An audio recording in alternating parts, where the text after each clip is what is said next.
আসসালামু আলাইকুম। আজ আপনাদের সামনে আলোচনা করব কি কি লক্ষণ দেখলে আপনি বুঝবেন যে আপনার নাকে ফলিফাস আছে।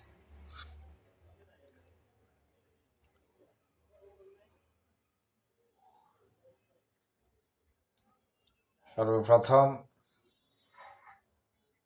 আসলে নাকের ভিতরে ফলিফাস আছে এই জিনিসটা তো আপনি বাইরে থেকে দেখবেন না।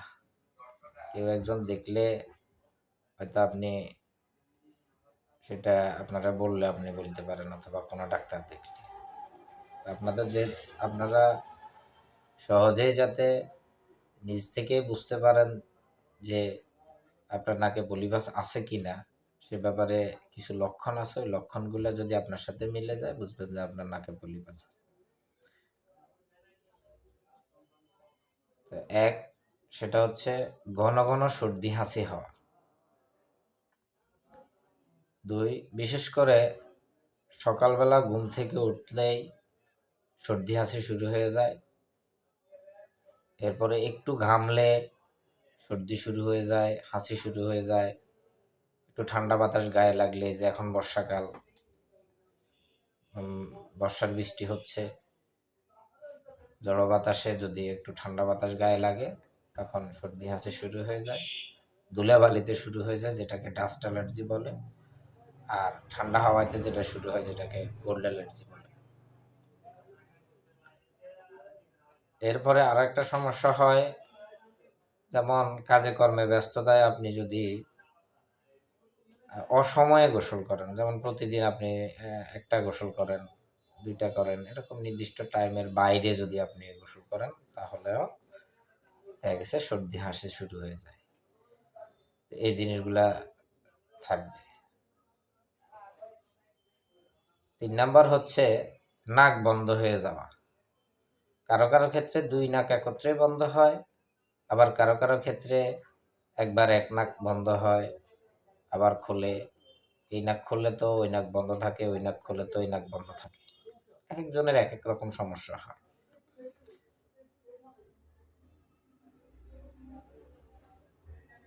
আবার কারো কারো ক্ষেত্রে সারাটা দিন নাক খোলা থাকে, ভালো থাকে। যেই রাত্রে শুইতে যায়, তখনই আপনার নাকটা বন্ধ হয়ে যায়। তার কারণে তার দেখা গেছে মুখ দিয়ে নিঃশ্বাস নিতে হয়, মুখ শুকিয়ে যায়, গলা শুকিয়ে যায়। এতে ঘুমের ব্যাঘাত ঘটে অনেকটা। ঘুম মানে বিরক্তিকর ঘুম, বারবার জেগে যায়, এরকম ঘটনা ঘটে। এর পাশাপাশি কোনো কিছুর ঘ্রাণ পায় না।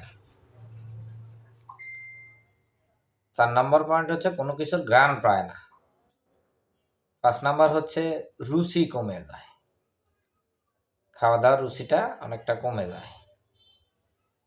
6 নাম্বার হচ্ছে নিঃশ্বাস নিতে অনেকটা কষ্ট হয়, যেমন নাকটা দিয়ে আমাদের অক্সিজেন ফুসফুসে টেনে নেয়, কিন্তু যখনই নাকটা বন্ধ থাকে, তখন তো অক্সিজেন আমরা মুখ দিয়ে নিতে হয়। মুখ দিতে আমরা আবার কথাও বলি, প্লাস আবার খাওয়া খাই, তখন ওই টাইমটাতে নিঃশ্বাস আসা যাওয়া বন্ধ থাকে। যার কারণে আমাদের এইসব সমস্যার রোগীদের শরীরে অক্সিজেনের কিছু ঘাটতি হয়, তার কারণে শ্বাসকষ্ট হইতে পারে।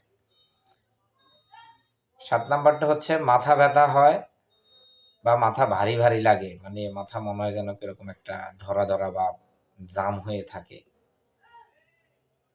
8 নাম্বার হচ্ছে উপরের মাড়ির দাঁতের, উপরের দাঁতগুলোতে আপনার ব্যথা হইতে পারে। 8 নাম্বার হচ্ছে এইসব রোগীদের সাধারণত রাত্রে নাক ডাকার সমস্যা থাকে, যেমন মোবাইলে নাক ডাকে। কেউ কেউ নিজেরটাও নিজেও বুঝে, আবার নিজে বুঝতে পারে যে হ্যাঁ আমি নাক ডাকি। যে নাক ডাকার কারণে পার্শ্ববর্তী যারা শোয় তাদের ঘুমের ব্যাঘাত ঘটে, একটা বিরক্তিকর কারণ হয়ে দাঁড়ায়। আর সবচাইতে বড় জটিলতা হচ্ছে কারো কারো ক্ষেত্রে এই পলিফাস থেকে ব্লিডিং হইতে পারে, ব্লাড যায়। যার কারণে হয়তো সকালবেলা ঘুম থেকে উঠে মুখ ধুইতে গেছে, আপনি হালকা নাক টানা দিছে, দেখছেন ব্লাড যাচ্ছে। তো এই সবগুলা প্রত্যেকটা সমস্যা যে একটা রোগীর ভিতরে থাকবে ব্যাপারটা তা না। কারো, কারো ১ টা ২ টা, কারো ৩ টা অথবা কারো সবগুলা, যাদের সমস্যাটা খুব বেশি দীর্ঘদিন থেকে আছে। সবগুলা সমস্যায় তাদের ভিতরে থাকতে পারে। তো আপনারা রোগী সাধারণের জন্য যাতে আপনার নাকে বলিবাস আছে কিনা এই লক্ষণগুলা যদি আপনার ভিতরে থাকে, একাধিকটা অথবা সবগুলা অথবা কিছু অংশ, তাহলে আপনি বুঝে নেবেন যে আপনার নাকে পলিপাস হইছে। এবার আসুন, নাকে পলিপাসের ক্ষেত্রে আসলে আমাদের যেই বর্তমানে যে একটা সমস্যা চলতেছে সেটা হচ্ছে গ্রামে-গঞ্জে হকাররা অথবা কিছু, কিছু ডাক্তাররাও এরকম করে গ্রামে-গঞ্জে। অ্যাসিড জাতীয় একটা জিনিস নাকের পলিপাসে লাগায়। দেখেন, আমি বুঝলাম যে হ্যাঁ, এই জিনিসটা চলে যায়। ওই চাকাটা মানে গলে যায়। কিন্তু একটা দেখেন, একটা অ্যাসিড একটা আগুন। এই আগুনটা দিয়ে আপনার শরীরে একটা মাংসকে আপনি পোড়াচ্ছেন। এটা কতটুকু যুক্তিসঙ্গত আসলে এটা আমার মাথায় ধরে না। আমি এরকম একটা রোগী পাইছি, একবার একজন মহিলা।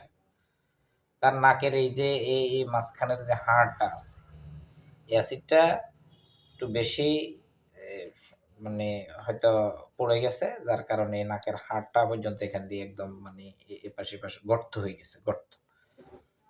আমি দেখি তো যে এত এবড়ো-থেবড়ো ভাবে গর্ত হইছে, তো আমি ওনার জিজ্ঞেস করলাম, "কি আপনি এখানে কি কোনো" ভাই আমি একবার এই যে আমার বাড়ির পাশে এক লোক আসি লাগায়, অনেকে লাগাইছে চলে গেছে। এখন আমার এটা আমিও লাগাইছি। দেখেন, ও লাগাইছে ঠিক আছে। চাকাটা গেছে। কিন্তু এটা আবার হইছে।